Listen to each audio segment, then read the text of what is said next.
Alors moi, je voulais commencer par une citation qui est dans le livre qu'a consacré donc Anne-Catherine Neza à Cathy, qui dit, donc c'est Isio Rosenman qu'on a pu voir à l'écran, qui dit « Cathy nous a rendu notre histoire, volée dans la violence. Elle en est devenue la dépositaire par écrit interposé. Quand on se retrouve nommément dans un livre d'histoire, c'est qu'on est soi-même une part d'histoire. Cathy fait un travail très important parce qu'elle maintient vivante la mémoire. » Est-ce que vous vous reconnaissez dans cette citation? Ah oui, complètement. Je suis même vraiment étonnée parce qu'Isio, normalement, ne parle pas. Il parle très peu. Il a même, lors de... Quand avec Eric Gozlan, on a fait le livre sur les enfants de Buchenwald, il a refusé de témoigner en disant « c'est pas mon identité. Moi, mon identité, elle est ailleurs. » Et comme j'ai dit qu'il ne pouvait pas y avoir ce livre sans lui, sans son témoignage, il nous a remis un texte, un très beau texte d'ailleurs, sur l'inversion des générations. Mais en fait, je me rends compte que, effectivement, involontairement, j'ai été dépositaire de leur histoire et du coup, c'est comme une espèce d'aller-retour entre un travail quelconque d'historienne, d'historien, enfin bon, un sujet, et puis une matière, mais tellement, tellement fragile, tellement vivante, que moi, leur histoire, je l'ai complètement intégrée elle est mienne, en fait, cette histoire. Et vous savez, très vite, les enfants cachés que j'avais interrogés, ils m'ont dit qu'ils me donnaient le passeport pour l'Ashkenazi. Eh ben, j'étais très contente parce que moi, je suis née de l'autre côté de la Méditerranée et c'était voilà. Alors avant de vous faire parler de vos rencontres, quelques mots biographiques. Donc, vous êtes née à Paris en 1948, vous êtes donc historienne, agrégée d'histoire. En 99, vous avez... Non, je suis née à Casablanca. À Casablanca, pardon. Maroc. En 48. Vous êtes historienne agrégée d'histoire. En 99, vous avez soutenu donc une thèse sous la direction d'André Caspi sur la prise en charge des orphelins de la Shoah après la guerre. Ce qui vous a permis en fait d'étudier l'ensemble des organisations juives qui se sont occupées des enfants. Ensuite, vous avez travaillé auprès de Jack Lang, qui était ministre de l'Éducation nationale, comme secrétaire général du Conseil national de l'innovation pour la réussite scolaire. Puis vous avez rejoint l'OSE, donc l'œuvre de secours aux enfants, en 2002. Et actuellement, vous êtes responsable du service archives et histoire de l'association. Alors, évidemment, vous avez écrit de nombreux ouvrages sur la question des enfants juifs de la Shoah. On ne va pas forcément tous les citer, mais les principaux, qui sont les orphelins de la Shoah, les maisons de l'espoir, entre 1944 et 1960, qui est paru en 2000. Il y a aussi le sauvetage des enfants juifs pendant l'occupation dans les maisons de Lozé, les enfants de l'après-guerre dans les maisons de Lozé, et aussi Rire le jour, pleurer la nuit, les enfants cachés dans la Creuse pendant la guerre. Et dans le cadre de la collection Témoignages de la Fondation de la mémoire de la Shoah, vous animez une sous-collection qui concerne les mémoires des dirigeants de Lozé. Anne-Catherine Neza, donc Sophie le disait tout à l'heure, vous êtes donc artiste, vous êtes née en 1969, vous êtes diplômée de l'École supérieure d'art et du design Le Havre-Rouen. Entre autres prix, vous êtes récipiendaire du prix Cardin et du prix Wildenstein de l'Académie des Beaux-Arts. Vous travaillez à Paris, vous enseignez la gravure. Et donc ce travail, comme le disait Sophie, en fait, fait partie d'une série de livres sur des femmes d'exception, puisqu'en fait, vous travaillez sur la notion d'inventaire d'occasion, c'est-à-dire l'exploration d'un espace sans limite où mémoire collective et mémoire personnelle se mêlent, d'où la présence de Cathy. Voilà. Et Maurice Muschover, donc, vous êtes président de l'Amicale des Anciens de Lozé. Vous êtes né en Pologne en 1928. Vous êtes arrivé avec votre famille à Paris après 1936 et vous êtes le seul de votre famille finalement à avoir survécu puisque vos parents et vos deux sœurs ont été déportés. Et vous-même, vous le racontez, vous avez été caché à votre insu, finalement, dans un sanatorium jusqu'à la fin de la guerre. Et vous nous raconterez donc dans quelles circonstances vous avez rencontré Cathy Hazan et surtout quel est le regard que vous portez sur son travail. Voilà. Eh bien, Cathy a... tout à l'heure, si vous voulez. On va commencer plutôt par le livre pour rentrer dans le cœur du sujet.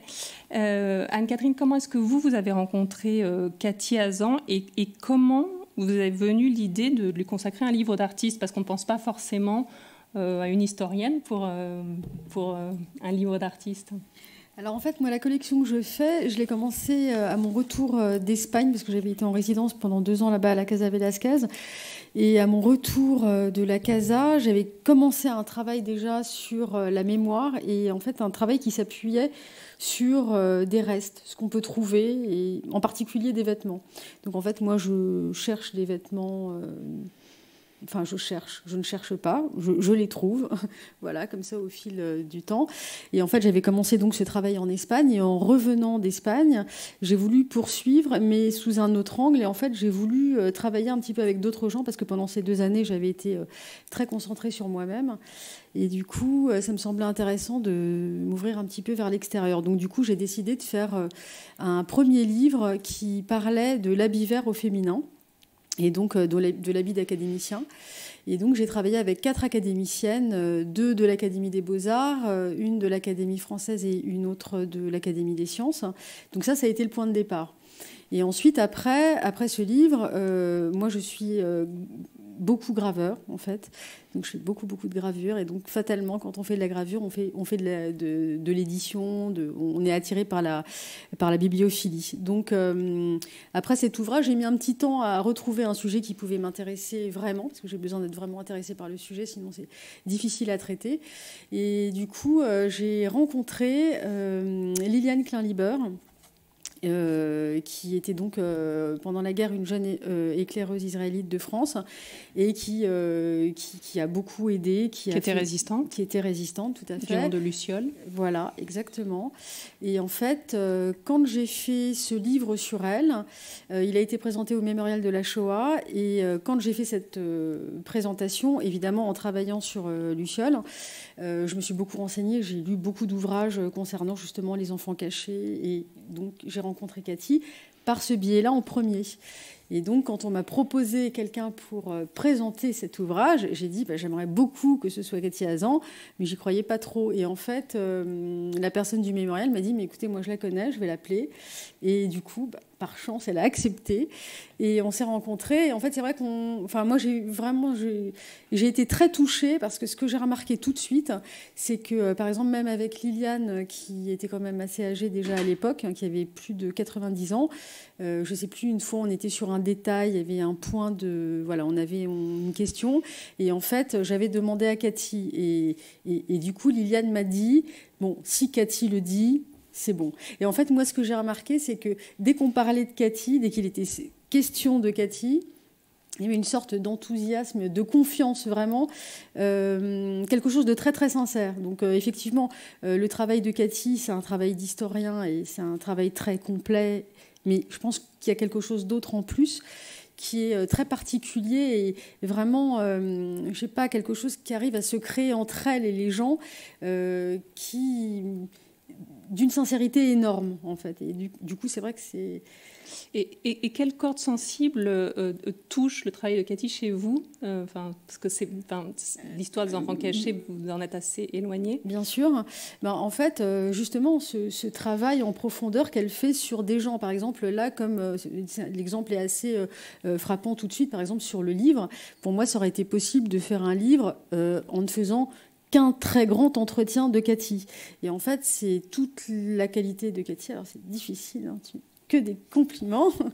Mais justement, c'est de laisser la place aux autres, pouvoir donner une place aux autres pour pouvoir s'exprimer, et justement essayer de créer quelque chose de généreux pour l'autre. Mmh. Et ça, moi, ça m'a touchée. Et ça m'a permis de pouvoir travailler. Alors, c'est un livre d'artiste que vous présentez ici. C'est quoi exactement un livre d'artiste pour ceux qui connaissent pas? Alors, un livre d'artiste, c'est vraiment une aventure. Ça veut dire que quand on travaille dans son atelier, on fait des pièces. Alors, parfois, c'est une série, parfois, c'est une pièce comme ça. Et en fait, le livre d'artiste, c'est pratiquement comme un film. C'est-à-dire que c'est vraiment une aventure qu'on mène à plusieurs. Mais par contre, on va dire que le marin-chef, hein, c'est un peu moi. Et ça veut dire que moi, je choisis la personne sur qui j'ai envie de faire le travail et comment je vais réussir à organiser tout ça. Donc, par exemple, là, on a travaillé en collaboration avec Dominique Rottermund, qui est là, dans la salle, et qui a travaillé sur les textes. Et en fait, on a vraiment travaillé en collaboration pour monter cette chose-là. Alors, le livre d'artiste, ça existe depuis pas mal de temps. En fait, depuis les années 70, c'est un peu plus répandu. Ça existait avant, à partir de 1902, on voit ça apparaître comme terme. Et d'ailleurs, par exemple, un marchand d'art comme Vollard faisait faire à ses artistes des livres illustrés, ou ce qu'on pouvait appeler aussi des livres d'artistes. Ça avait plusieurs noms à cette époque-là. Mais ce qu'on remarque souvent dans le terme de livre d'artiste, c'est que c'est une association entre un artiste et un texte, souvent un texte poétique. Alors ça peut être d'autres types de textes, mais dans mon travail et dans cette collection, moi, ce qui m'intéresse déjà, c'est de travailler sur des gens vivants, pas sur des textes de gens morts avec qui je ne peux pas du tout communiquer. Et du coup, parler de quelque chose de très concret, une vraie histoire. C'est-à-dire que là, par exemple, quand on regarde le livre, quand on le lit, on a accès à une histoire complète. Ce n'est pas juste des petits extraits. Mmh. Vous avez découpé ce livre en 7 parties, qui sont les origines, la rupture, survivre, traces, lien, après, parler. Comment est-ce que vous les avez conçues, ces 7 parties? Est-ce qu'elles reprennent finalement des thématiques qu'on retrouve dans le travail de Cathy? Est-ce que c'est ce travail qui vous a inspiré pour la structure? Tout à fait. En fait, nous, pour l'organisation du travail, moi, quand je fais un livre d'artiste, je fais également un petit film qui va avec. Parce qu'un livre d'artiste, c'est quelque chose de très intime. Faut le manipuler avec soin. Voilà, il y a toute une procédure un petit peu compliquée parfois. Du coup, le film me semble quelque chose d'assez important. Et moi, quand je commence à travailler pour faire mes images, je réécoute et je re-regarde tous les entretiens qui ont été faits. Et en fait, au fur et à mesure de ces entretiens, je note des mots. Je note plein de mots. Donc j'ai des carnets avec pas des phrases, juste des mots. Et en fait, au fur et à mesure que je travaille sur le sujet, tous ces mots m'amènent à une image, fatalement. Alors, parfois, c'est des images qui sont assez réalistes, et à d'autres moments, ça peut être des choses qui sont plutôt assez proches de l'abstraction. C'est pas quelque chose que je peux vraiment décider. Par exemple, à l'intérieur de ce livre, c'est vrai qu'on a plusieurs possibilités. On a des éléments qui sont assez figuratifs. Par exemple, on a une sorte de maison, mais qui ne remplit pas sa mission, parce qu'en fait, on l'a ici. Exactement. Alors, en fait, déjà, toutes ces gravures sont des gravures qui ont été faites sur bois. Et là, par exemple, pour celle-ci, en écoutant et en réécoutant, j'ai vraiment imaginé qu'en fait, les enfants qui étaient cachés avaient des abris, mais des abris qui ne tenaient pas. C'est-à-dire qu'ils pouvaient être abrités pendant 1-2 nuits, devoir partir, revenir, repartir. Enfin bon, tout était quand même extrêmement chaotique. Et donc, moi, ce que j'ai voulu faire dans cette gravure-là en particulier, c'est de montrer une maison qui a presque brûlé, enfin, je veux dire, dans laquelle c'est très difficile de s'abriter, quoi. Et là, d'un point de vue technique, donc j'ai travaillé sur du bois, une sorte de contreplaqué japonais. Et en fait, j'ai surimprimé la plaque en décalé, ce qui crée justement en plus une notion un petit peu de déséquilibre. Voilà. De mouvement, un peu de flou. Voilà. Est-ce qu'une gravure comme celle-ci, donc cette maison, fait écho à votre travail, Cathy? Est-ce que vous sentez une résonance avec ce que vous avez pu faire? Oui, c'est la gravure qui résonne le plus, oui, sur l'ensemble des gravures. Mais parce qu'elle est en même temps désespérante, elle m'évoque le camp, et en même temps, c'est immédiatement l'inverse que je vois, c'est-à-dire un abri pour les enfants et un abri pour qu'ils se reconstruisent. Et au fond, c'est ça mon travail, c'est un petit peu ça. J'aimerais bien qu'on voit une autre gravure qui représente, non, celle d'avant, voilà, celle-ci, en fait, ce sont des liens. Et en fait, est-ce que vous pourriez la commenter? Alors, en fait, celle-ci, c'est exactement ce que j'expliquais un petit peu tout à l'heure. Moi, je tire des mots, en fait, de tout ce que j'ai entendu. Et en fait, au fil de ce travail, je me suis mise à travailler et à faire des traits parce qu'en fait, je cherchais des liens, des choses comme ça. Et petit à petit, c'est vrai qu'un peu à mon insu, je me suis rendu compte que ça pouvait représenter une ménorah, en fait. Voilà. Et en fait, j'ai travaillé ça en 2 temps aussi, avec une superposition de plaques. Et donc, sur le fond de ce travail, c'est une autre plaque de bois qui vient inscrire comme des traits qui peuvent signifier le temps, en fait. Et alors ces liens qui s'entremêlent, qui créent quelque chose d'autre qu'on n'avait peut-être pas forcément vu au départ, est-ce que c'est aussi quelque chose qui fait écho à ce que vous avez pu écrire? Moi, la photo, la gravure, quand je l'ai vue, c'est une ménorah, donc c'est le judaïsme, et c'est rendre leur identité à ces enfants. Or, c'est vraiment l'objet des organisations juives après la guerre, c'est reconstruire ces enfants en leur rendant leur identité. Et là, c'est pile ça. Alors, vous avez donné la parole, on en parlait, à 5 témoins que connaissait Cathy, pour le coup. Vous êtes allé retrouver des gens qu'elle avait déjà interviewés. Pourquoi avoir repris ces personnes?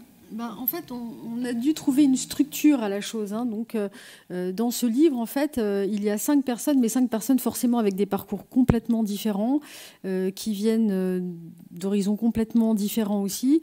Par exemple, c'est vrai que dans le livre, il n'y a pas que des enfants cachés, puisque par exemple, il y a Tamar Nézer-Loinger, qui est la fille de Fanny Loinger, et qui, elle, est en fait enfant de résistante. Donc là, déjà, c'est une particularité. Après, il y a aussi Eliane, qui vient d'Algérie et qui, elle, est donc plus une enfant déplacée. Mais en fait, tout ça est très, très en lien quand même avec l'osé. Parce que pour Tamar, l'osé, c'est quelque chose qui est très important et qui fait vraiment partie de sa vie. Et d'ailleurs, quand elle était enfant, je crois même me rappeler que vous avez passé des vacances dans les maisons de l'osé. Donc c'était quand même aussi quelque chose de sans doute assez marquant. Et puis, par exemple, pour Eliane, qui, elle, a une trajectoire un peu différente, elle, vraiment, les maisons de l'osé, c'est devenu sa maison. Comme elle le dit, d'ailleurs, les frères et sœurs qu'elle a, autres que ses frères et sœurs de sang, sont vraiment les gens qu'elle a rencontrés à l'osé. Alors, attendez, il y a quand même... J'ai voulu aussi qu'il y ait le témoignage de quelqu'un qui n'a pas été à l'osé. Et c'est Benjamin... Parce que mon doctorat, il a porté sur l'ensemble des organisations juives qui se sont occupées d'enfants. Et parce que tout le doctorat, c'était quel type d'éducation et quel type d'identité ces maisons ont produit en fonction de l'orientation politique ou idéologique de ces maisons. C'est quand même le fond de mon travail de doctorat. Et j'ai voulu que... Et c'est à partir de 2002 que je suis rentrée dans la grande famille oséenne et où je deviens historienne à l'osé et de l'osé. Et donc, je voulais quand même qu'il y ait un témoignage de quelqu'un qui n'avait pas été à l'osé, et c'est Benjamin. Alors, on a compris que, en fait, vous avez choisi les 5 témoins ensemble. Oui. Oui. Comment s'est fait le choix alors? Donc certaines. Évidemment, j'avais plein de noms dans la tête et ça n'a pas dû être facile.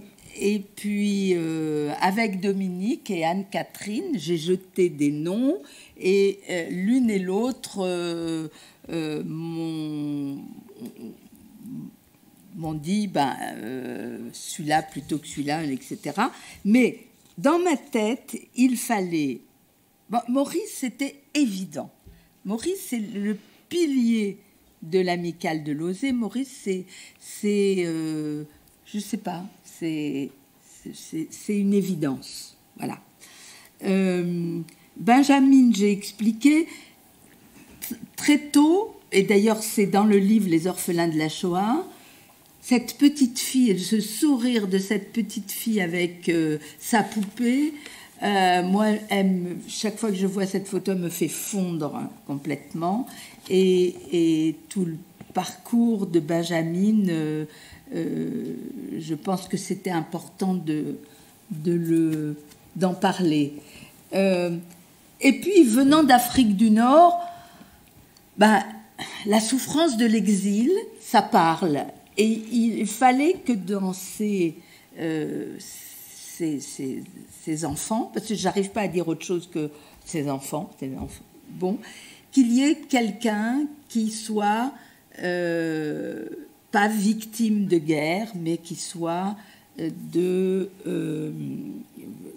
de l'exil des pays d'Afrique du Nord. Donc je précise juste que Eliane en fait est venue après la guerre avec sa mère qui était veuve et tous ses frères et sœurs, je crois qu'ils étaient 6 en tout, et elle s'est retrouvée, elle, dans une maison de Lauzet. De Lauzet, à Taverny. Et ce que vous expliquez, enfin ce qu'elle explique notamment dans les textes, c'est que en fait vous lui avez expliqué qu'elle avait le droit de souffrir. Voilà. Elle avait le droit de manifester. Même si elle n'était pas enfant de déportée ou qu'elle avait une histoire singulière, elle avait le droit de manifester cette souffrance. Oui. Parce que c'est étonnant ça. Lorsque j'ai commencé ce travail, les enfants cachés m'ont dit mais est-ce qu'on a le droit de parler de notre souffrance alors que c'est tellement différent des déportés, de ceux qui sont revenus, et chacun a comme si il fallait comment je vais dire est-ce que c'était légitime de souffrir? Et je crois que c'est vrai que rien ne me semble plus injuste que cette idée. Oui, chaque histoire est singulière et chaque histoire est importante parce que derrière, il y a de la souffrance, des larmes et aussi de la joie, et que oui, on a le droit d'avoir été heureux dans les maisons d'enfants, et on a le droit d'avoir aussi pleuré après la guerre. Et enfin, Igio Rosenman, il fallait parler des enfants de Buchenwald parce que c'est un des travaux spécifiques de Lauzet, c'est d'avoir recueilli 426 jeunes déportés de tous les horizons, des ghettos, des camps de travail forcés, et de les avoir remis dans la vie. Donc il fallait l'un d'entre eux. Et on avait choisi Igio. D'accord. Et Tamar, je précise, donc elle est la fille d'une résistante, donc elle n'a pas vécu la période. Alors, Tamar, c'est aussi une histoire de poupée. Écoutez, quand vous l'écoutez raconter ces histoires d'identification avec les poupées avec lesquelles elle a grandi avec sa sœur et qui racontent l'histoire. Elles ont grandi en Allemagne avec sa mère. Elles grandissent en Allemagne après la guerre. Alors, bon, pour une résistante du réseau Garel, c'est vrai que c'est... Bon, sa mère, ça n'a pas dû être simple. Donc, elle a beaucoup raconté à ses filles, contrairement à d'autres. Et c'était important de montrer ça. Et votre travail consiste aussi, donc, pas uniquement à faire parler les anciens enfants cachés, mais aussi les résistants et les enfants de résistants qui ont aussi un lien avec cette histoire. Donc, une autre génération et d'autres problèmes et d'autres problématiques aussi. Alors, vous êtes allé réinterviewer finalement ces 5 témoins après Cathy. Comment vous vous êtes glissé dans les pas de Cathy, qui est historienne, alors que vous ne l'êtes pas, même si Dominique... Alors, moi, mon travail est complètement différent. Déjà, en fait, quand on a fait les entretiens au préalable avec Dominique, on avait mis au point un questionnaire. Du coup, on a pris un petit temps pour faire ce questionnaire. On avait entre 10 et 15 questions, quelque chose comme ça. Donc, toujours identiques, les mêmes questions pour toutes les personnes qui ont participé au livre. Alors, moi, effectivement, je ne suis pas du tout historienne, donc moi, je me suis aussi beaucoup reposée sur Dominique, parce que Dominique connaît très très bien le travail de Cathy. Elles travaillent ensemble depuis un petit moment. Et surtout, je pense qu'elle avait... C'est le bras droit de Cathy à Lezé. Voilà. Et en fait, elle a exactement la... comment dire, elle a la justesse, elle sait exactement... sans Dominique, ça aurait été très compliqué, là. Le projet, c'était vraiment important qu'elle soit là et que, justement, elle cadre tout ça. Parce que moi, cette partie-là, évidemment, elle est très importante, mais il fallait la faire d'une façon intéressante et que ça nous apporte quelque chose. Voilà. Et donc là, effectivement, le travail de Dominique a été très important. D'accord. Donc en fait, l'idée, c'était pas simplement de reprendre des témoignages qui avaient déjà été... Non, pas du tout, parce qu'en plus, de toute manière, je ne me permettrai pas du tout de me dire que je vais venir travailler un petit peu à la manière de Cathy, parce que franchement, j'en serais tout à fait incapable. Donc non, là, c'était plutôt un travail qu'on a fait... très appuyé toutes les deux avec Dominique. Et Cathy, est-ce que vous avez trouvé que, en fait, le travail de questionnement de ces témoins fait par Anne-Catherine et par Dominique était complémentaire par rapport à ce que vous aviez pu faire? Est-ce que c'était différent? La voix qui est recueillie est différente? Oui et non. Moi, j'ai l'impression d'avoir reconnu complètement tout ce que chacun d'eux racontait, ce qui m'a confortée dans l'idée que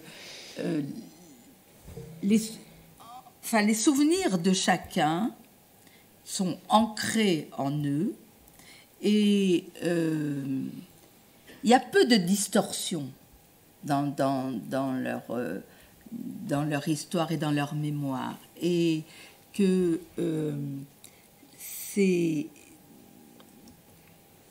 on est chacun à notre place véritablement dans la transmission. Je ne trouve pas qu'il y ait eu de... Bon, c'est la continuité, mais une continuité... ça y est. Vous avez l'impression d'avoir quand même ouvert la voie à un autre type de témoignage. Ouvrir la voie, c'est une chose, mais après, le sujet, il ne vous appartient pas. Et les sujets, au contraire, c'est vrai que j'aimerais avoir véritablement ouvert la voie à ce qu'on continue à creuser. Et d'ailleurs... pourquoi ouvrir la voie? Non, je n'ai pas ouvert la voie. Non, avoir travaillé sur les collectivités d'enfants juifs, oui, j'ai ouvert la voie. Mais sur les enfants cachés, il y a plein d'historiens et d'historiennes qui travaillent là-dessus. Vous avez au moins ouvert la voie pour cet ouvrage, puisque les témoins s'y retrouvent.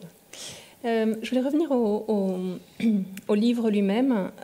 Comment est-ce que vous avez conçu la disposition des textes? Parce que quand on regarde les témoignages des enfants, en fait, ils s'imbriquent les uns dans les autres et on a l'impression d'avoir un peu une page de Talmud. Exactement. C'était voulu. En fait, justement, quand on a commencé à travailler sur la structure du livre, quand on a terminé les entretiens, Dominique a fait la transcription et du coup on s'est retrouvé avec une quantité de textes qu'il fallait réussir à installer dans un volume assez réduit finalement, et donc il nous fallait trouver une solution pour réussir à avoir suffisamment de place pour pouvoir installer les textes. Donc Dominique a lancé une idée, justement cette idée d'installer le texte un petit peu à la façon du Talmud. Et du coup, ça nous a beaucoup aidé, parce que sinon, on aurait eu quelque chose quand même d'assez volumineux et qui respirait assez peu. Du coup, on a réussi à faire une installation qui est quand même très réussie, je trouve. Et d'ailleurs, je remercie Dominique Dohan, qui est ici, je ne sais pas où elle est, mais qui nous a aidés à faire la mise en page de ce texte. Qu'est-ce que ça a réveillé en vous, cette image de page de Talmud? Ah, c'est plus qu'émouvant. Jusque-là, je m'étais dit, mais pourquoi elle est venue me chercher, Anne-Catherine Nézac? Oui, je suis historienne, mais bon. Mais participer à un livre comme ça, où les témoignages sont disposés comme une page de Talmud, ça résonne en vous. Et voilà, je suis très honorée finalement. Alors surtout, moi je veux préciser une chose, c'est qu'en fait au début, quand j'ai demandé à Cathy si je lui ai proposé ce projet, au début elle m'a regardée avec des yeux comme ça, elle m'a dit mais pourquoi? Et du coup elle m'a pas du tout dit oui tout de suite, donc j'ai attendu un petit peu, et finalement Qu'est-ce qui vous retenait? Attendez, oui, je suis historienne, mais comme plein d'autres historiennes. Alors après, elle me parle de parcours d'exception. Qu'est-ce que j'ai d'exceptionnel? En fait, si, quand même, le parcours d'exception, c'est justement de dédier son travail à d'autres personnes et d'y mettre quand même tellement de générosité. Enfin là, sur la fin du film, on voit quand les gens parlent du travail qui a été fait, on voit que c'est quand même un travail qui n'est pas qu'un travail... c'est pas que factuel, il y a vraiment quelque chose, il y a un véritable engagement. Et je pense que ça compte beaucoup justement quand on doit se confier, quand on doit témoigner, quand on donne des choses à l'autre. Être en confiance à ce point-là, je pense que c'est ce qui permet d'avoir ce qu'il y a de mieux. Enfin, je veux dire, de parler le mieux possible de ce qui est arrivé. Mais quand on vous dépose son histoire, vous devez d'en être digne, quoi. Voilà, c'est tout. C'est pas plus que ça. Dans le livre, il n'y a pas uniquement le travail de Cathy qui est représenté, il y a le vôtre et celui de Dominique, et notamment, avant chaque chapitre, il y a des textes. Donc c'est les textes des textes de Dominique qui sont très poétiques, qui sont très beaux. Donc ils introduisent chacune des 7 parties et ils sont écrits à la manière en fait d'un chant collectif. Les enfants se présentent comme un nous, comme si en fait il y avait un chœur d'enfants survivants finalement qu'ils déclamaient. On va peut-être déjà en entendre un. Je ne sais pas si vous voulez lire ou je le lis si vous voulez. Alors c'est le texte qui introduit la 5e partie qui s'appelle Lien. Voilà. Et qui dit « Nous sommes un groupe et nous sommes un. Nous ne savons pas exactement ce qui nous relie les uns aux autres. Notre souffrance n'est pas une qualité commune. Elle ne crée pas de lien entre nous et ne définit pas notre identité. Elle nous est arrivée, à nous, c'est tout. Et pourtant, ceux qui n'ont pas eu à l'éprouver et n'en aperçoivent que les ombres, discernent, qui nous enlace et nous unit les uns aux autres, tout un entrelac de filaments. Et aussitôt, il nous donne un nom et nous attribue une fonction. Dorénavant, nous serons des témoins. Et ils viennent nous interroger encore et nous demandent pourquoi et comment et quand et qu'avons-nous ressenti, quand avons-nous compris, combien de temps avons-nous attendu, comment avons-nous vécu le restant de notre vie. Ils parlent et questionnent et interrogent, mais leurs yeux sont fermés et ils ne nous voient pas. Cathy Hazan nous voit. Voilà.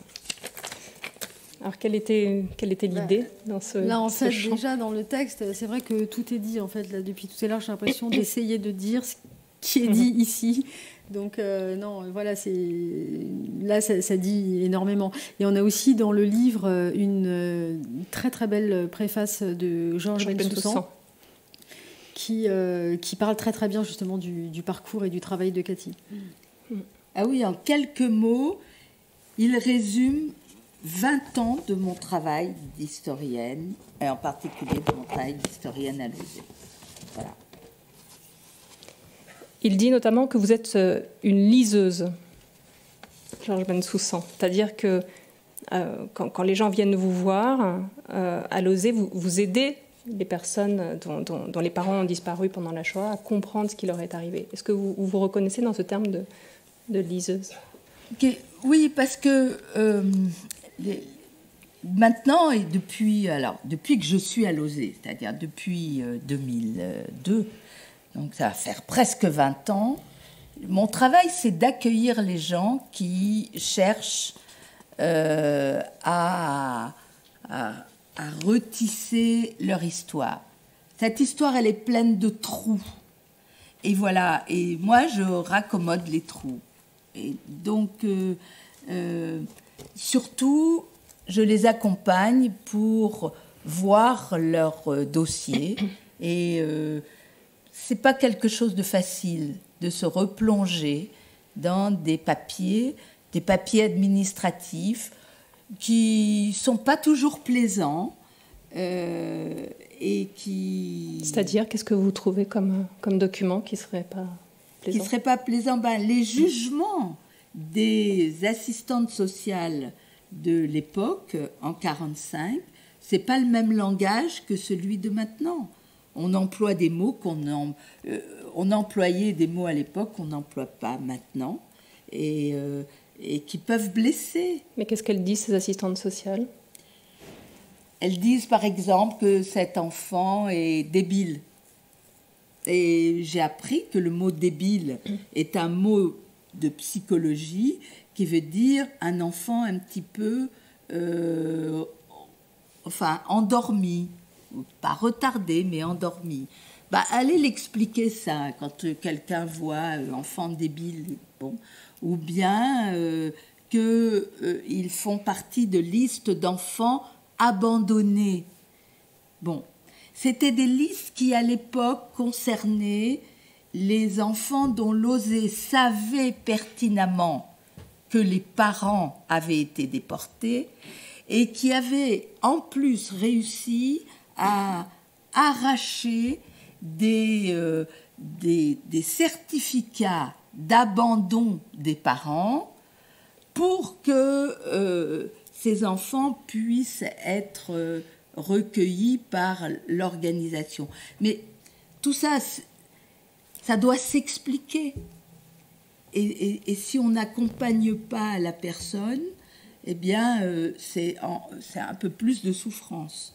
Et donc, une partie de mon travail, c'est de les accompagner, de reprendre possession de leur histoire aussi. Est-ce qu'il y a beaucoup d'anciens enfants cachés ou maintenant leurs enfants qui viennent vous voir à l'OSE? Oui. De plus en plus de petits-enfants qui... Alors, bon, c'est compliqué parce qu'on a 7000 dossiers pour l'ensemble de l'après-guerre, 3700 d'enfants victimes de la guerre et 3700 des guerres coloniales. Mais ces dossiers sont individuels. Il n'y a que la personne qui a le droit de voir ce dossier. Quand c'est les enfants qui viennent demander de voir les dossiers des parents, si le parent est décédé, pas de problème, mais si le parent est vivant, ça pose des problèmes parce que il faut l'autorisation du parent. Et c'est pas évident pour ce sont des liens compliqués, voilà. Et nous sommes au service Archives et Histoire, eh bien, au centre de toutes ces complications. Et je voudrais dire combien ce service ne tient que parce qu'on est une équipe, et une équipe soudée, avec Dominique et 4 bénévoles qui font un travail absolument fantastique. Jean-François, Nathan, Françoise et j'ai oublié. Voilà. Avant de parler de l'OSE, je voulais revenir un petit peu aux origines de votre travail, de ce qui vous a fait connaître. Vous expliquez dans le film que, en fait, au bout d'un moment, vous aviez eu envie de revenir à la recherche en histoire et que vous avez choisi, pour étudier la Shoah, le prisme de l'après-guerre, quelque chose qui se soit passé au moment où vous étiez né. Mais alors, pourquoi vous êtes intéressé aux enfants? Qu'est-ce que les enfants avaient de particulier à vos yeux? Parce que vous dites que voilà, vous avez étudié toutes ces institutions, mais les enfants. Oui, il y a quelque chose, il y a une espèce de fil conducteur qui a été le silence de l'après-guerre. Et il est évident que dans ce silence de l'après-guerre, c'est les enfants cachés qui me sont devenus une évidence comme travail de recherche. Et puis, des enfants cachés, il y a eu l'idée de « mais qu'est-ce qu'on a fait des enfants orphelins ou après la Shoah? Qu'est-ce qu'ils sont devenus, tous ces enfants ?» Et c'est comme ça que je suis arrivée à interroger l'ensemble des organisations juives qui se sont occupées d'enfants. C'est,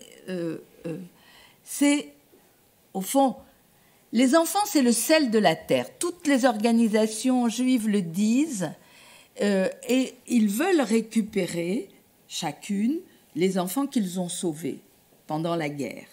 Donc, en fait, c'est cette espèce de continuité sur la reconstruction d'après-guerre,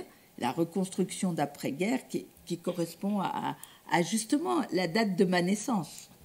Bon, voilà, c'est l'immédiate après-guerre. Alors, on sait que les enfants sont souvent les victimes collatérales de tous les conflits armés. Quelle est la spécificité, finalement, des enfants de la Shoah, des enfants orphelins ou cachés de la Shoah, sachant évidemment que... C'est des enfants qui...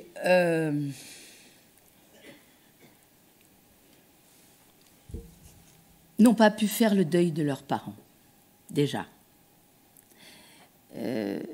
C'est des enfants qui sont, ils le disent beaucoup, leur vraie guerre commence après la guerre. Et c'est des enfants qui, moi, c'est une partie de ces enfants, ceux qui ont vécu en collectivité.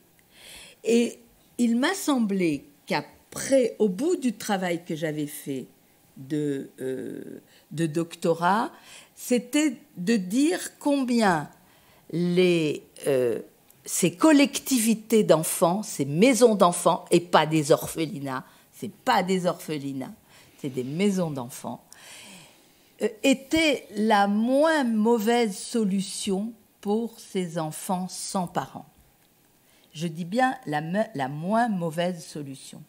Et c'est vrai que j'aurais voulu interroger plus d'enfants qui n'avaient pas grandi dans ces collectivités et qui avaient été recueillis plus ou moins par de la famille, des oncles et tantes, ou qui avaient été en milieu familial. Mais comment être dans un milieu familial alors que on avait perdu ses parents dans la violence absolue qui est celle-là?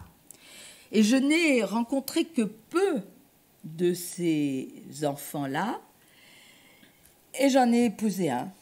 Voilà, c'est Henri, dont les parents avaient disparu dans la Shoah, mais qui avait été recueilli par ses oncles et tantes.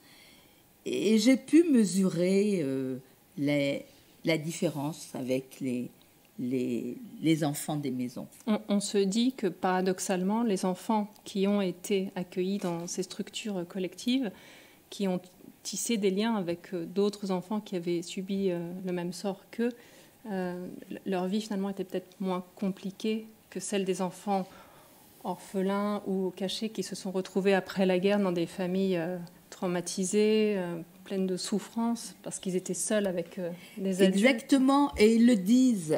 Et Henri l'a dit tout de suite. Dans la famille où j'étais le petit orphelin. Alors que dans les maisons d'enfants, on est tous pareils, on a des histoires différentes et on a la même histoire.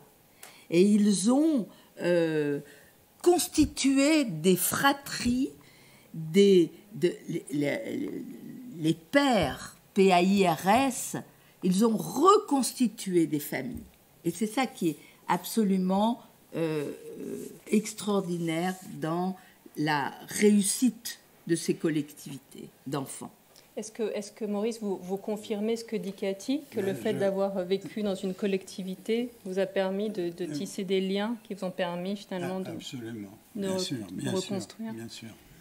Mais je voulais dire quelque chose à propos de les anciens de Lozé, par exemple, les anciens enfants de la guerre, disons. C'est une génération de plus que Cathy. Et Cathy les a compris. Parce que il lui parle. Est-ce que vous avez remarqué que les enfants de la guerre, les orphelins de la guerre, de ceux qui ont perdu leurs parents, ils parlent de cette période-là comme s'ils étaient des enfants encore. C'est en tant qu'enfants qu'ils parlent. Or, ils ont 80 ans et plus. Et ils parlent toujours comme si c'était des enfants. Et Cathy a su, pas parce qu'elle le voulait, mais c'était son sentiment. Elle a compris cela. Elle a compris qu'elle parlait, quand elle parlait avec un homme qui a 60 ans, eh bien, il parlait comme un enfant. Il s'adressait à elle comme si elle était l'aînée. Et ça, c'était très important. Parce que d'habitude, on est interrogé toujours par des gens qui sont plus vieux, qui veulent comprendre, etc. Mais elle était plus jeune et elle comprenait. Et donc, on lui disait tout. On lui disait tout sur le ton, et avec l'intonation et la façon qui était la nôtre quand on était enfant. On était resté à cela. On est toujours d'ailleurs à cela. Hein. On est resté des vieux orphelins, au lieu d'être des petits orphelins, en vérité. Voilà, ça c'est un peu le secret de Cathy. Mais elle s'en était aperçue. Elle l'a raconté là tout à l'heure, vous l'avez bien compris. Alors, bon, c'est pour ça que Cathy c'était la personne qui nous a le mieux compris, qu'on connaisse en fait. Voilà. Alors, quelqu'un dit dans le livre, mais je me souviens plus si c'est vous, un autre témoin, qui dit « Cathy, elle nous a connus enfants ».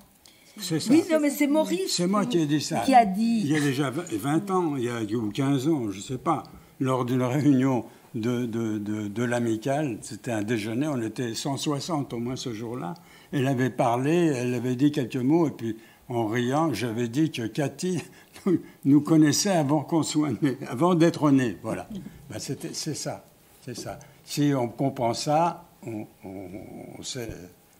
comprend l'histoire de Cathy et de sa façon de comprendre. Vous vous rendez compte le compliment? Tu nous as connus enfants. Ah, c'est extraordinaire. C'est ça. Elle a remplacé un peu, beaucoup l'ont dit, hein, elle a remplacé nos parents, notre mère, enfin, qui nous écoutaient avec attention, voilà, et compréhension. Voilà ce que c'était. Donc c'est tout ce que j'ai à dire sur la façon sur nos rapports avec elle. Ben, maintenant, sur les enfants cachés, les enfants qui étaient cachés mais orphelins ou pas orphelins, sur les enfants qui étaient déportés et qui sont revenus, etc. Enfin, par exemple, ceux de les bourrés de Valdien. Bon, il y aurait beaucoup à dire, bien sûr, mais enfin, ça, on le connaît, on le sait. Mais vous avez trouvé dans la maison un soutien collectif. Oui, absolument. Je suis arrivé à Lozé. Vous avez noté peut-être que j'étais dans un préventorium pendant la guerre. Et c'est justement parce que j'étais dans ce préventorium-là, au moment des rafles, que je suis ici. Hein, et j'ai vécu donc pendant 3 ans dans un préventorium caché. Caché avec... Vous y étiez parce que vous étiez malade, en fait, hein, je précise. J'étais pas malade, j'étais fragile comme les enfants qui avaient 12, 13, 14 ans à cette époque-là. Mon père avait obtenu d'un dispensaire de la rue de Lamblardier, je me souviens du 12e arrondissement, que je sois un peu mieux nourri dans un préventorium qui est à Épinay-sur-Orge, pas loin de Paris, qui existe toujours, enfin, qui n'est plus un préventorium, mais enfin, c'est un beau château d'ailleurs. Enfin, et j'ai vécu une vie tout à fait différente de celle que j'ai vécue précédemment et après. Hein. Ça, ils ont voulu me cacher parce que c'était une colonie franco-britannique.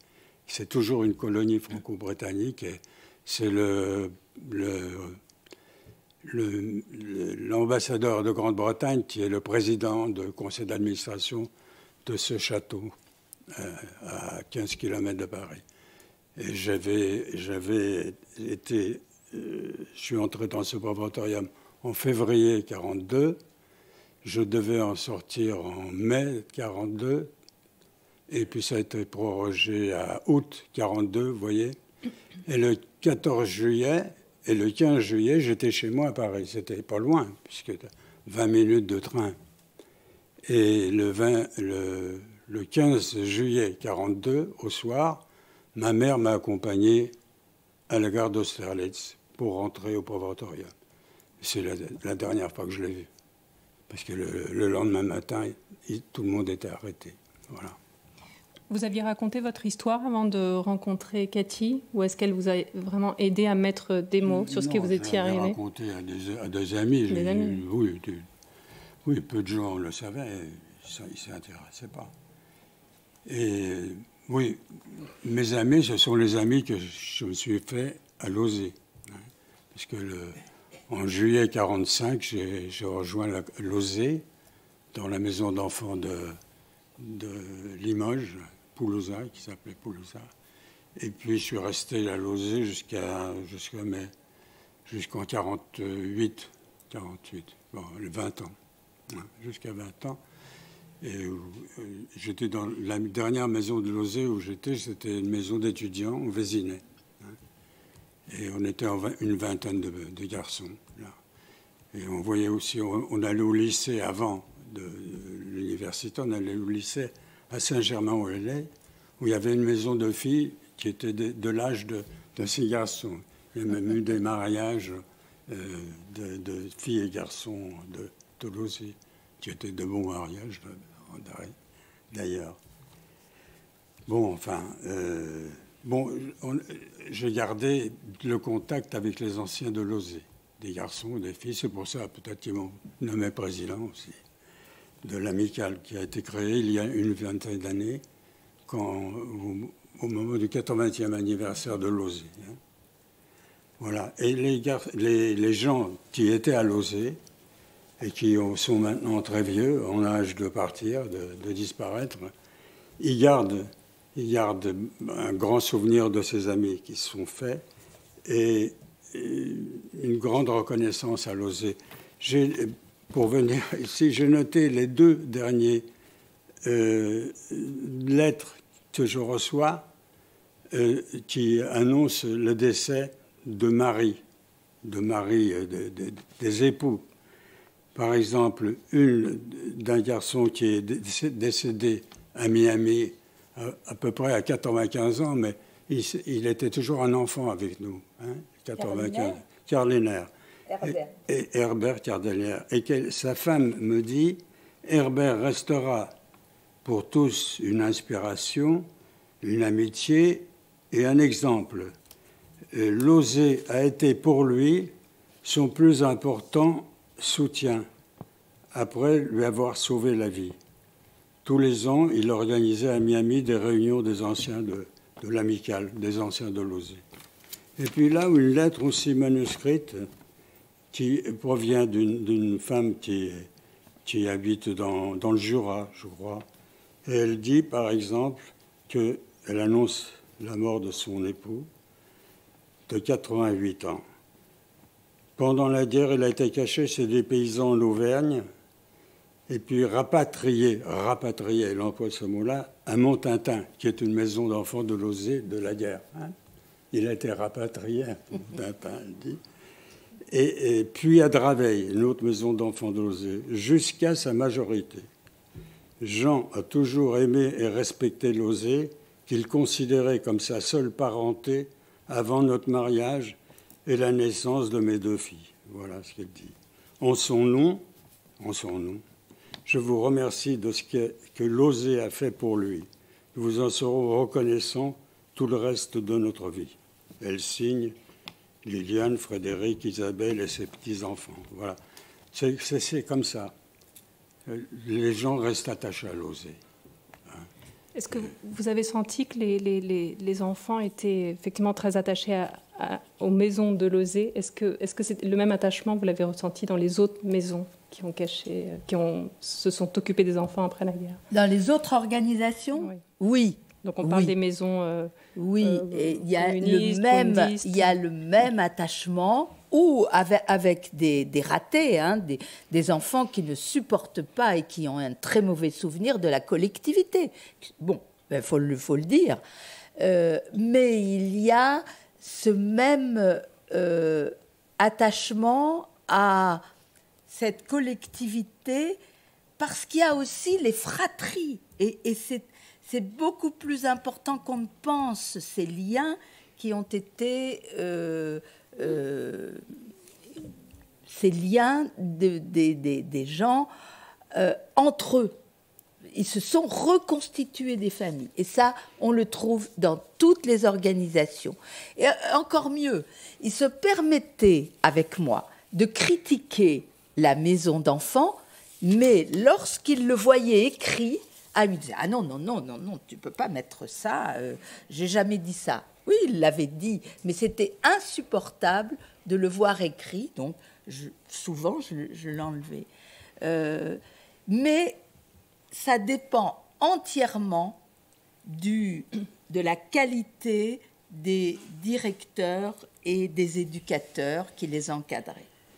Voilà. Donc pas forcément de l'obédience, si je puis dire. Non, pas forcément de l'obédience, simplement quand même, Losé est l'organisation la plus importante, qui a ouvert 25 maisons après la guerre, même si le nombre a diminué énormément, et qui avait à cœur de suivre ses enfants. Herbert Carliner, c'est Losé qui lui a fait rencontrer Vera. C'était même un espèce comment on dit, de présentation, comme des parents peuvent présenter des jeunes filles à des jeunes garçons. Et ça a marché. C'est Germaine Mazour qui a présenté Vera à Herbert, et c'est un mariage oséen. Voilà. Vous avez interrogé près de 200 anciens enfants cachés ou enfants cachés? Comment, voilà, en fait, on va dire enfants cachés. On dit enfants cachés, c'est ça. Est-ce qu'à l'époque, c'était facile de recueillir leurs témoignages? On sait que beaucoup ont mis très longtemps à parler. Comment est-ce qu'ils se sont ouverts à vous naturellement? J'ai commencé en 1993. Or, 1992, c'est l'année de constitution des organisations d'enfants cachés. Donc c'est arrivé tout de suite après, finalement. Ça arrive tout de suite après. Donc, tout le monde était prêt, eux à parler et nous à les écouter. Je crois que je suis tombée dans le bon moment, mais c'est vrai que ce qui m'a impressionnée, c'est que la plupart parlaient pour la première fois. Et ils parlaient pour la première fois parce qu'on les a interrogés pour la première fois. Donc il y a cet aller-retour entre le parler et écouter. Voilà. Ça a été plus ou moins difficile. Il y a avec toujours beaucoup d'émotions de part et d'autre. Et je ne sais pas si on n'a pas arrêté de dire qu'il y a une espèce de générosité que j'ai en moi, mais je peux vous dire qu'il y a énormément de générosité dans que lorsque les enfants cachés livrent leur souffrance d'enfant, à quelqu'un d'étranger. Voilà. Donc, il y a une seule personne du renouveau qui m'a dit « Efface complètement tout ce que j'ai dit, je ne veux plus témoigner. » Voilà, une seule sur les 200. Est-ce que vous pouvez préciser ce qu'est le Renouveau pour Le Renouveau, c'est une maison d'enfants d'une éducatrice, d'une grande pédagogue qui s'appelle Madame François et qui a gardé des fratries d'enfants cachés. Sa spécialité étant de dire je vais leur donner la possibilité d'aller à l'école, de faire des études. Ça sera ma manière de réparer leur souffrance et leur identité. Voilà. Donc, c'est une maison d'une association qui s'appelle Le Renouveau. Et donc, ce témoin n'a plus voulu entendre parler de sa propre histoire, finalement. Voilà. Peut-être que c'est le seul échec que j'ai trouvé par rapport à tous les entretiens que j'ai pu faire. Alors, vous dites dans le film, et vous venez d'en reparler, que en fait, vous avez revendiqué le droit à l'empathie dans vos j'étais embêtée parce que quand on présente un doctorat, on est soi-disant dans des règles scientifiques, etc. Mais d'entrée de jeu, j'ai effectivement revendiqué l'empathie comme non seulement un droit, mais un devoir. Parce que on n'est pas dans des archives, face à des archives, on est face à des personnes qui racontent avec leur tripes leur histoire et qui se livrent. Et on se doit de les écouter, mais on se doit aussi de rire quand ils rient et de souffrir quand ils souffrent. Voilà, quoi. Est-ce que c'est compatible avec la rigueur de l'historienne ? Apparemment, le jury de doctorat a considéré que oui, donc on va dire que oui. Alors l'histoire aujourd'hui s'est ouverte justement à l'empathie. Vous avez aussi montré un certain exemple. Parce que je pense que j'ai fait un travail d'histoire orale à une période où c'était mal vu. Et c'est vrai que mon directeur de thèse, André Caspi, m'a dit « Je veux bien de l'histoire orale, je veux bien des entretiens, mais si vous ne les mettez pas en regard avec des archives, moi, je ne vous patronne pas ce doctorat. » Les archives, je les ai trouvées. Donc, c'est un mélange des histoires intégrées à la grande histoire. Voilà. Alors vous avez interrogé, ce que je disais, plus de 180 enfants. Et ce qui revient souvent dans la bouche de ceux qui vous connaissent, c'est que en fait, vous avez réussi à fédérer une sorte de communauté d'enfants avec lesquels vous avez gardé des liens. Comment ça s'est passé, la constitution de cette communauté ? C'est difficile parce que ça se fait progressivement. Ces liens indéfectibles qui se sont tissés entre nous. Et entre personnes qui ne se connaissaient pas forcément, mais qui avaient la même histoire. Non, c'est vrai, mais d'ailleurs, on ne se fréquente pas forcément, à part parce qu'avec Henri, c'est autre chose. Je pense que ces liens, c'est des liens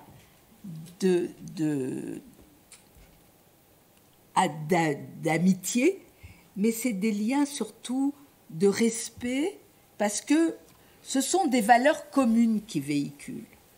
Et je crois que c'est ça. C'est de groupes qui se constituent autour de valeurs communes, et des valeurs communes qui leur ont été transmises par les organisations qui les ont pris en charge. Qu'est-ce que vous entendez par ces valeurs communes ? C'est pas donc uniquement une histoire ? Non, c'est pas une histoire. les orphelins de la Shoah,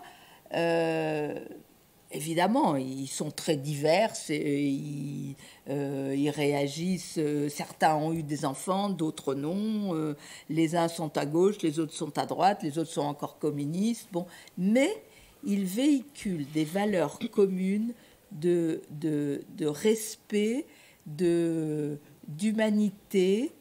C'est pas un hasard si beaucoup de ces enfants de la Shoah ont été dans des métiers du social, dans des métiers où il faut transmettre, où il faut donner de sa personne, ou dans des métiers artistiques, c'est vrai aussi.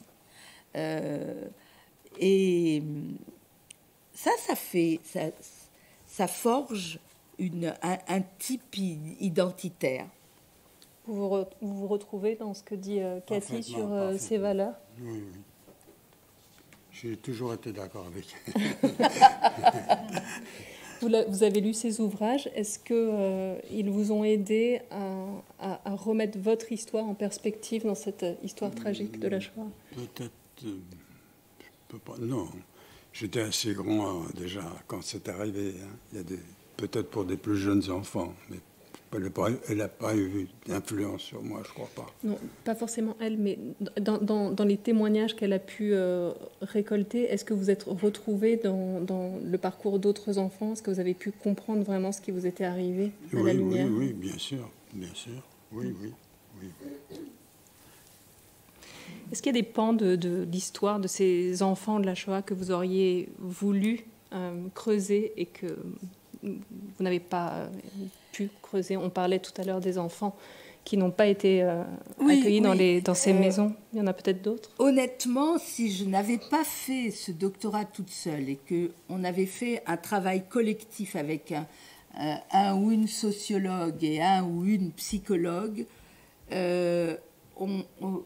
on aurait pu creuser beaucoup plus, et en particulier sur le devenir de ces enfants. Qu'est-ce qu'ils sont devenus après le passage dans les maisons d'enfants, sur la comparaison entre ceux qui n'ont pas connu ces collectivités et qui ont été dans des familles par rapport aux études, par rapport à... J'aurais voulu avoir des statistiques plus fouillées, plus importantes. Et ça, j'en suis restée à des hypothèses. Et j'aurais bien aimé que ce travail se continue d'ailleurs. Peut-être que quelqu'un derrière vous... j'espère.